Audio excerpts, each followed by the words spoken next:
posted by you/thrower_flash. My husband, 52M, and I, 36F, have been together for 10 years, married for 6. In the last 2 or 3 years, he started to show less and less interest in me. He subscribes to a couple of OF accounts, which I'm not bothered about since it's no different from corn, so I know he still has intimate urges. I've tried talking to him a couple of times about this and told him I'm getting bored and frustrated. He knows I'm willing to try anything intimate, so if there's anything he wants to do to get motivated, I'll try it. He just says duly noted and carries on with his day, which is frustrating. A few nights ago, we had friends over for tea, and we got onto the subject of commutes and roadworks, with them mentioning how their commute has more than doubled due to roadworks on a road they use. Carol, the wife of the couple, then says, "We found a way to make it more entertaining, haven't we?" to her husband, and they both started laughing.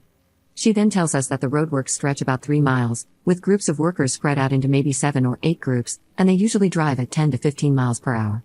So, when they get near one of the groups, he beeps, and she flashes them, and the workers all cheer. I couldn't believe it, as they seem so straight-laced. That night, after they left, my husband was saying how brave it was of them and that we should do it the next morning. I asked if he was sure. This is a man who didn't like it when I posted a bikini picture on Facebook, and he said yes. We even had bedroom intimacy that night for the first time in months, and he initiated for the first time in years. The next morning, we were both off work, and as soon as he woke up, he mentioned me flashing. I asked if he was sure and if it wasn't just bedroom talk, and what if the men didn't want to be flashed. He said he was sure and that all men want to be flashed. We drive to the road, and we see a group of workmen.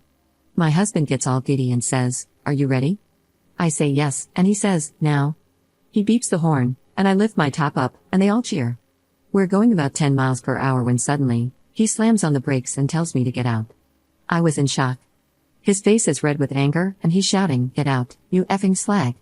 I start crying, and he leans over me, opening my car door, then takes off my seatbelt and starts pushing me out. The cars behind are beeping because he stopped traffic, and he's yelling at the top of his voice. By now, the workers had heard the commotion, and 2 of them rushed over to help. I turned to look at them, and as I did, he pushed me really hard, causing the top half of my body to fall out of the car. I put my hands down to brace myself. One of the workers started screaming at my husband and tried to open his door, while the other worker came over to me and quickly dragged me out of the car. He told me afterward that he saw my husband put the car in gear and thought he was going to drive off with me hanging out of the car. My husband just left me there. I was still only wearing a vest top, pajama shorts, and slippers since he had wanted to rush out and do this. My phone was in his car, and I didn't have any house keys. One of the workers took off his jacket and wrapped it around me. They took me to a cabin that was their canteen, put the heater on, and made me a cup of tea. I was so embarrassed. This lot had seen me flash them, then seen me getting abused, and then watched me fall out of a car and rescued me, all in the space of 30 seconds. I kept apologizing to them, saying it was his idea, but they told me it was okay and that it happens a few times a day. I think they were just trying to make me feel better. They were laughing and joking with me, and they were all so sweet and funny. They asked if I wanted to call anyone, but I don't know anyone's number apart from work, and I didn't want them picking me up wearing next to nothing from a building site. I asked if I could just call a taxi, but they said I couldn't get in a taxi dressed like that. The man I assumed was their team leader told one of them to drive me wherever I wanted to go, so I asked if they could take me to my mom's, about 5 miles away. They gave me some spare work boots to walk across the mud to the van, and 2 of them drove me to my mom's. They were really sweet, making sure I was okay, and even walked me to the front door. When my mom answered, I was hysterical and crying, and they told her that my husband and I had an argument, and he left me by the side of the road. My mom offered them a drink, and I tried to give them their coat and boots back, but they said it was okay. I told my mom we were driving to McDonald's and got into an argument. I didn't tell her about the pushing or anything. She drove me home and let me in with a spare key she has. I packed some things and went back to my mom's. My husband had been home, as my phone was on the table. In the 5 days since, he's been ringing me nonstop, saying he's sorry and doesn't know what came over him. He said he heard someone shout "nice pair," and it made him angry. My friends are telling me to leave, while his are obviously telling me to give him another chance. I'm 50-50, but if I do stay, I'm going to insist on couples counseling for both of us and bedroom therapy, either for him or both of us. He says he doesn't want to involve other people in the relationship.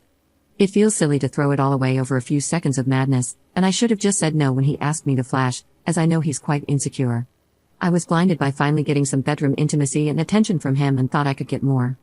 I took the workers their jacket and boots back and also made them 2 cakes and bought them 1,000 bags of Yorkshire tea as a thank you. Commenter. I don't think any relationship advice will help your situation, nor will couples counseling.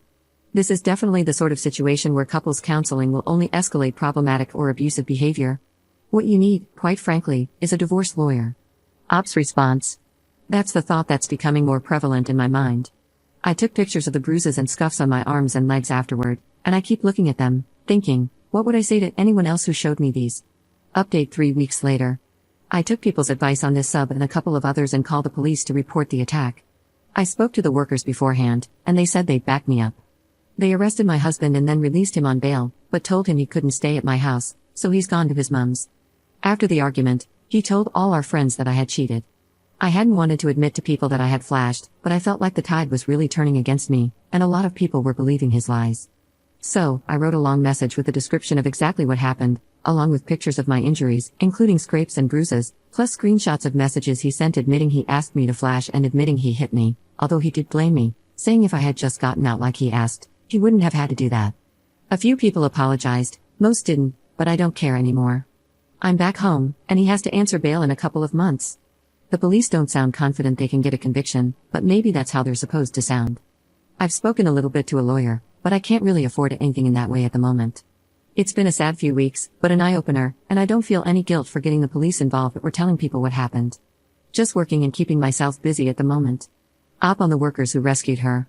Luckily, the road worker was a big, strong guy. He picked me up and got me out of the way like I was as light as a feather. That's the part that plays on my mind the most. He drove off a split second after I was out of the car, and the door was still open.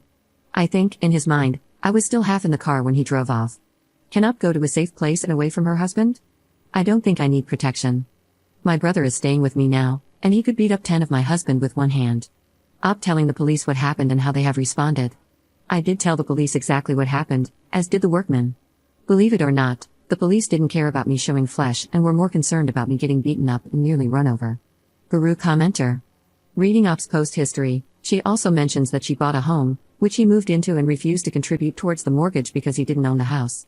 Then, after the incident unfolded, he refused to leave. The man's a sponge and likely realized his free housing situation was about to end as well.